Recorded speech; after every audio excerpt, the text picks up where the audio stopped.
Marc, tu viens d'écrire un livre qui s'appelle La sagesse de la fausse note, de nos fausses notes. La sagesse de nos fausses notes. Est-ce que tu peux nous en dire quelques mots?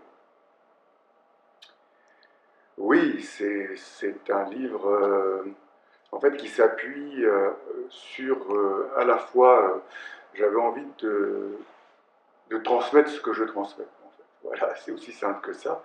Cet enseignement dont le but est de nous libérer en fait, voilà, de la culpabilité d'exister. Cette culpabilité de vivre pleinement, de vivre, je dirais, la vie en étant dans une réelle jouissance existentielle. Cette jouissance existentielle qui va nous amener qui va engendrer la gratitude finalement. Et on voit bien que cette jouissance existentielle, c'est pas le cas. Voilà, on a aujourd'hui une souffrance qui est généralisée, un mal-être sociétal et qui est planétaire, on peut le dire. Donc c'est très inquiétant puisque j'ai écrit ce livre à un moment où voilà, il va sortir, à un moment où peut-être, j'espère me tromper, où en tout cas on nous parle beaucoup de guerre mondiale, de troisième guerre mondiale, avec tout ce que cela implique. Et moi j'imagine nos enfants qui vont se battre dans des tranchées pleines de boue et mourir dans ces tranchées. Est-ce que nous sommes capables que de cela? C'est vraiment moi la question aujourd'hui que je pose. Et je pense que pour nous sortir de ce fatum, de cette fatalité qui semblerait être l'expression de la nature humaine. Or, la nature humaine, moi je l'ai côtoyée pendant plus de 40 ans avec mon piano avec eux, à travers le monde, en allant rencontrer des peuples.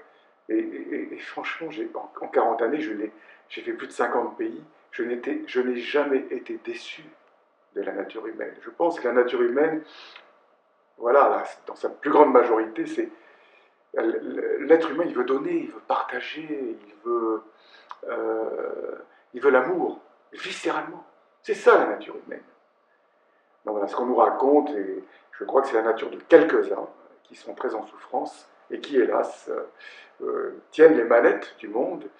Ce sont des gens voilà, qui ont une pathologie qui est celle voilà, d'une sorte de prédation maladive du pouvoir et du monde. Et donc il nous faut absolument aujourd'hui nous extraire de tout ça. Donc j'ai écrit ce livre pour ça. Donc c'est un livre d'amour. C'est un livre d'amour, c'est un livre qui nous invite à nous reconnecter à ce que nous sommes dans notre humanitude. Nous sommes des êtres, voilà, ce qui était, par exemple, le mot insuffisant. À l'école, c'est considéré comme quelque chose de grave, parce que si je suis insuffisant, j'ai des mauvaises notes, je suis pénalisé. Et donc on a associé l'insuffisance au mot coupable. Si je suis insuffisant, je suis coupable d'être ce que je suis. Et c'est une perversion. Parce que, en fait, oui, c'est vrai que nous sommes insuffisants. C'est une réalité. Mais ça ne nous rend pas coupables. En fait, c'est notre lot à tous. Nous sommes tous des êtres maladroits, insuffisants, défaillants, qui manquons parfois de discernement, de justesse. Nous sommes humains. Moi qui vous parle, là, tu vois, que j'ai l'honneur d'être interviewé. Oh là là, j'ai fait plein de fausses notes dans ma vie. Oh, combien de fois j'ai été maladroit, surtout jeune, et insuffisant, et défaillant, et où je mélangeais tout, mes désirs, mes pulsions, ma soif, voilà, parce que voilà, je n'avais que 20 ans. Et on se rend bien compte que c'est ça, nous sommes des hommes, nous sommes cela, et c'est magnifique. Si j'ai honte d'être ce que je suis, et c'est tout est fait pour ça, avec des médias qui, tous les jours, instillent ce poison voilà, de l'horreur humaine qu'il nous faut éradiquer presque, et remplacer par l'intelligence artificielle. Et on se rend bien compte que la résistance, s'il y en a une, en tout cas à incarner, c'est justement de nous réconcilier avec nos insuffisances. Je suis merveilleusement insuffisant, je suis merveilleusement défaillant, maladroit. Et là, en faisant cela, c'est un apaisement. Je construis la paix en moi-même et j'installe la paix sur le monde. Si j'ai honte d'être ce que je suis, j'ouvre la porte au transhumanisme. Et j'ouvre la porte à l'intelligence artificielle, j'ouvre la porte aux robots qui arrivent. Et aujourd'hui, nous aimer de se désirer les uns les autres, qui est considéré comme quelque chose presque de mal, voilà, oulala, c'est suspect, c'est pas bien. Ce qu'on nous propose, c'est l'amour aseptisé, Oui. des robots à jartelles, des robots femmes à la plastique parfaite, et des Ken, des robots androïdes masculins à l'érection réglable, n'est-ce pas, et permanente. Non, c'est effroyable ce qui arrive. Donc on va lire ton livre et on sera peut-être un petit peu plus en paix et un petit peu plus prêt à rester humain. Ben, c'est pas un petit peu plus, je crois que nous n'avons pas le choix, nous sommes humains, et cette humanité, et c'est magnifique, cette insuffisance, c'est parce que justement je suis insuffisant que j'ai besoin de l'autre. C'est que l'autre m'est absolument indispensable. Et c'est magnifique, ça nous amène inévitablement à une relation de cette nécessité où on s'accompagne les uns les autres et où nous nous agrandissons les uns les autres quelque part à travers justement nos failles, nos fêlures. Et comment nous allons nous accompagner, on se rend compte que les fausses notes que nous sommes ne sont que des chemins qui nous mènent à l'amour. Parce qu'il faut juste comprendre que pour atteindre l'harmonie, le seul chemin qui nous permet d'atteindre l'harmonie, c'est celui d'emprunter le chemin de la dissonance.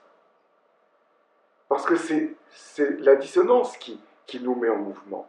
Dans nos vies, quand il y a eu des fausses notes, des blessures, des maladresses, c'est par elles que je commence à me poser des questions, à me remettre en question et à m'affiner. Et c'est elles qui me mettent en mouvement. On se rend compte que les dissonances, les fausses notes, sont des véritables boosters, et on pourrait même dire des exhausteurs de mots. Ben oui. Ben oui. Ouais, c'est parce qu'on a fait et parce qu'on a fait une expérience et qu'on a qui n'est pas toujours heureuse, qu'on a appris, qu'on a compris et qu'on peut s'améliorer et qu'on peut revenir à des comportements plus judicieux, avec plus de discernement. C'est la sagesse qui s'acquiert avec l'expérience. Absolument. Et il faut bien comprendre aussi que, de toute façon, même encore là, lorsque cette sagesse est entre guillemets acquise, nous n'échapperons pas aux fausses notes de la vie. Voilà, parce que c'est ainsi, je pense à Christiane Singer, voilà, qui a été emportée, alors que cette femme, quelle lumière et quelle conscience, a été emportée par un cancer. Ce serait naïf de croire que le chemin qui nous mène à la conscience, à la haute conscience, nous affranchit des fausses notes de la vie. Pour conclure, pour terminer, je dirais qu'aujourd'hui, face à tout ce qui se passe, ma préoccupation, qui est celle-ci, vraiment réelle, voilà, qui est de dire, mon Dieu, est-ce que nos enfants vont aller sur le champ de bataille? Ça m'inquiète. Est-ce que nous assistons aujourd'hui à un génocide organisé par l'institutionnel de ce monde? C'est une interrogation, en tout cas, que moi, je me permets de nourrir, sans pour cela rentrer dans ce que les médias mainstream disent, la sphère complotiste. Je suis inquiet, parce que je trouve que ce n'est pas normal. Voilà de parler comme ça, de guerre, d'envoyer des troupes, non, c'est pas possible. Il y a certainement d'autres solutions. En tout cas, j'envisage, parce que foutu pour foutu, perdu pour perdu, je me dis, et si on essayait de mettre en place une sorte de souffle, une sorte de fausse note pour ces gens au pouvoir, qui serait celle-ci, ce serait de créer un souffle d'amour, et qui s'appellerait harmonie-dissonance. Les initiales, c'est HD, ça tombe bien. Ce serait un souffle donc politique, HD, un souffle politique haute définition de l'humanité qui donne, HD. Voilà, ce serait un peu ça l'idée de créer ce mouvement dans lequel voilà, toutes les amoureuses et les amoureux, les poètes, les artistes et les humains, en fait, les défaillants, les êtres pleins de fausses notes, se rassemblent pour changer de paradigme, en fait, et bâtir ce monde que nous méritons. Voilà, moi je reste convaincu que voilà, nous méritons autre chose que tout ça. Ça c'est. Alors folie pour folie, parce qu'après tout, hein, voilà, parce que les massacres et comment dire les crimes génocidaires, parce qu'il n'y a pas d'autre mot, c'est une folie. Ce crime organisé, c'est une folie. Eh bien, osons la folie d'amour, osons la folie de l'utopie, enfin assumée, et qui est simple, hein, c'est-à-dire l'énergie libre aujourd'hui pour tous, qui est une énergie totalement maîtrisée, non polluante, voilà, et ça, voilà, qui permettra de servir cette autonomie, elle servira la communauté, mettre en place des centres de santé holistiques, qu'il y ait partout des jardins mêlant les plantes biologiques au maraîchage. Voilà, et tout ça, je crois qu'aujourd'hui c'est fondamental. Sortir de l'injonction tu jouis, tu payes, ça c'est fondamental aussi. Pour sortir de toutes ces punitions que nous nous sommes infligées les uns les autres depuis des siècles et des siècles, punitions à la fois individuelles et collectives. Donc voilà, tout ça, je crois que nous pouvons le porter à travers cette force ou ce mouvement harmonie et dissonance. Voilà ce que je pourrais dire. C'est à fonder, c'est à lancer. Donc ceux qui entendent ce message, n'hésitez pas à me contacter et à essayer d'imaginer quelque chose ensemble. Merci Marc, merci beaucoup.